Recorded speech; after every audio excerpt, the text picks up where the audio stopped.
Hi, Melissa. Welcome. Thank you for agreeing to do this interview with me. Welcome to ECI 600, Foundations of Education. Before we begin this interview, though, I just want to go over, just want to let you know that if anytime you don't feel comfortable during this interview, we can stop. And I just need to have like a verbal consent saying that you agree with this interview, to do this interview so that I can continue. I agree. Thank you Okay. for having me. Thank you. So Melissa, I know that you've been teaching for over 15 years, or just about 15 years. Can you please just give a brief overview of your school in terms of district, location, number of students, and like diversity, school diversity? So the school I'm at, I've been there for about 12 years now, and it's in York Region. The diversity has changed over the last, I would say, 6 years. It used to be mainly Italians, a lot of Europeans. Now it's changed because we have a lot more basement apartments. Okay. So we have a lot of, well, not a lot, but we have more immigrants coming in. Last year we had, for example, 8 ESL students come in brand new, like fresh into the country, which in that school we didn't have. That was very rare. So it's really changed. Our students, I think we're at about 450, maybe 475. Okay. When I started there, we were at 650. Okay, so the ratio has So gone, it, so number it's has gone down, so Okay. that the population is aging around there. Okay. So we like we used to have some portables. We've lost those portables just because the numbers have gone down. Okay. Thank you for sharing that. Can you explain what is your current role? So starting in September, I'll be a grade 3 homeroom teacher. So my job will be a homeroom teacher. So the last 2 years, I was the teacher librarian, where I was the librarian, plus I had to do prep coverage in kindergarten, mainly primary, along with the complex needs class. Okay. So in regard, you said in this coming September, you're gonna have like a grade 3 class. It's gonna be a straight class, split class. Do you Yeah, know so yet? it's been changed up and down a bunch of times, but my last conversation with my principal is that it's going to be a straight 3 class. Okay. And what are some of the benefits of having like a straight classroom? So a straight classroom versus a split, the needs are just as great, like the gap between the needs, in my opinion. However, I don't have to teach 2 curriculums. So the only additional curriculum is if there's a child with modifications for their IEP, and their modifications mean they have to have a lower curriculum, meaning like they're at grade 2 in reading or something. Otherwise, I'm teaching just one curriculum. I'm just differentiating between the needs of the students. Whereas a split class, you have 2 full curriculums you're doing for every single subject. Okay. Going back to something that you said earlier on when we started off, we talked about the population of your school is aging. You've seen around your school is aging, so there's been a decrease. But you also mentioned that you've seen like more ESL students, right? How are they adapting to their new environment and coming to school now? So at this school, because it hasn't been great, a lot of the teachers don't have the experience. The homeroom teachers just don't have the experience with students that just can barely speak any English. So we have an ELL teacher who's absolutely amazing, but she's only 50%. And even in that 50%, part of it, she does prep coverage. So I would say maybe she's 40% for our whole school. So that one year where we had 8 come in, 4 was one family, an Arabic family. It was huge for us, because it put a lot on the homeroom teachers, because the ELL she just wasn't available to do all that. So I find that for us as a team, especially when I was in the library role, a big part of my job was trying to find resources to support these teachers, because they would have, a student that just came in from Turkey, can't speak a lick of English, and they don't have any resources, because the previous librarian, we never had the need for it. So the big thing is trying to get the resources to help the students, and also finding the online resources to help them. Online is also always a good asset to turn to. But are these kids adjusting okay?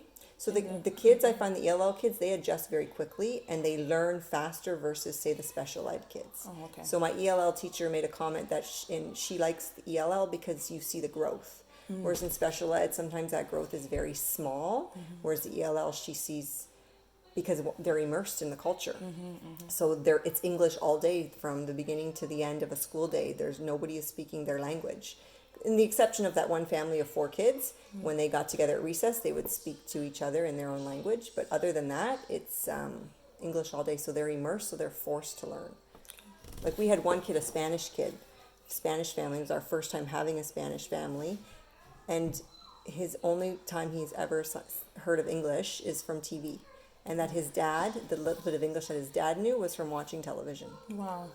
And yet still he excelled. He was able to. Yeah, he excelled. And another thing I've noticed at our school in particular is they don't stay there very long. Oh, okay. Because they come in, they rent. Obviously, a lot of them come in, they're renters, and then their lease is up, and then they find a different location based on the parents' work. So they don't usually stay longer than 2 years. When they stay longer, it's great for us because we get to see the growth more. But sometimes those kids are more adaptable because they're used to moving around. Okay. Thanks for sharing that, Melissa. So you've been teaching for over, as we said before, for just about 15 years. What would you say is your educational philosophy? So my educational philosophy is to try to push kids beyond their self-imposed limitations. Okay. Because every kid, regardless of their upbringing, have limitations they put on themselves. So how can I get them to overcome those limitations so that they are confident learners, regardless of what stage they're at in their learning? Okay. So would you say that your philosophy has changed at all since the beginning of your career to where you are right now, or has it stayed the same?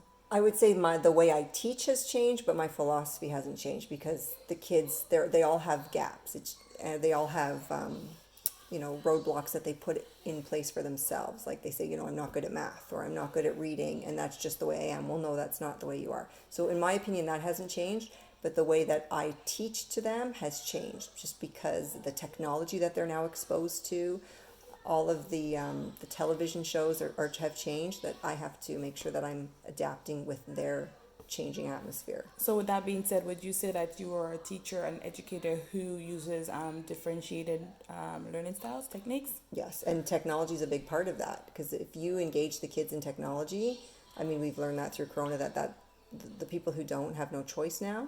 But back then, the smart board, I was the only teacher in the whole school that was using a smart board. And the parents are going to the principal, why is Melissa the only one using a smart board? Well, it's because I was comfortable with it, because I knew that the kids loved it, and it was one tool that they would use in a center, and it was a huge buy-in for the kid to be engaged. Okay, thanks. So in ECI 610, we talked a lot about educational theorists who has kind of shaped the way for our education. We talked about John Piaget. We spoke about Maria Montessori. We talked about Eric Gardner, just to name a few of the theorists. Is there anyone that you think probably relates to your philosophy, or who you kind of adapt more to in terms of your teaching style? So it's been a long time since I've really studied these philosophers, Okay. but I would say Jean Piaget in regards to his stages of intelligence and how they development, because it helps me as a teacher to maybe flag a student, if that's an okay term, to say that, okay, this kid's not really developing at the stages that they should, that, they're in grade 3 and they can't put their boots on by themselves. Okay. Something as simple as that that's something that I can kind of explain to a parent that, at their age, everybody's putting their boots on and going out for recess, but our little friend here is still having difficulty putting their boots on. So if I look back at the stages of development, I find that's helpful. Okay, thank you for sharing that. We've also talked a lot about goals and objectives in education, in terms of like lesson planning and stuff like that. What would you say is the main difference for you between a goal and an objective? So the way we do it at our school and our board is every lesson, the kids have a learning goal and they have success criteria. And the way that we do it is the teacher creates the goal. This is the learning goal that we have for this lesson, or perhaps it could be a unit of study for like a writing unit. But then the kids create the success criteria. So here's our goal. How are we going to reach it? So for writing, we have to have an opening. Sorry about that. So the kids co-create with the teacher the success criteria. So when I look at goals and objectives as a teacher, so I have what my final goal is that I want the student to achieve, and then through the objectives is how we achieve the goal. Okay. So the kids help. It's part of the process, you're saying? Yes. Okay. So would you say then that the goal is the long term? Is more long term? And the objectives are in between. In between, and it's more direct. Yes. In that sense, do you have any like strategies that you use to teach like goal setting and stuff with your students that you think will be helpful for me, a future educator, that I could probably look into?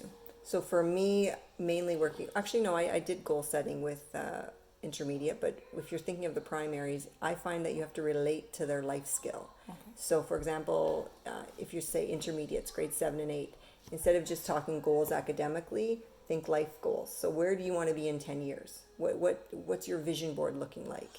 And then having them do pictures and pulling stuff off the internet of what their vision is. So if you make it about them personally, then you can take it to academics, because goals and success criteria doesn't come naturally to kids. Okay. Well, Miss, I want to thank you for taking the time out to do this interview with me. I've learned so much in this short period of time. Just to let you know again that this interview is only going to be used for the purpose that I told you about, and that is just for my class. And at the end of it, it will be destroyed.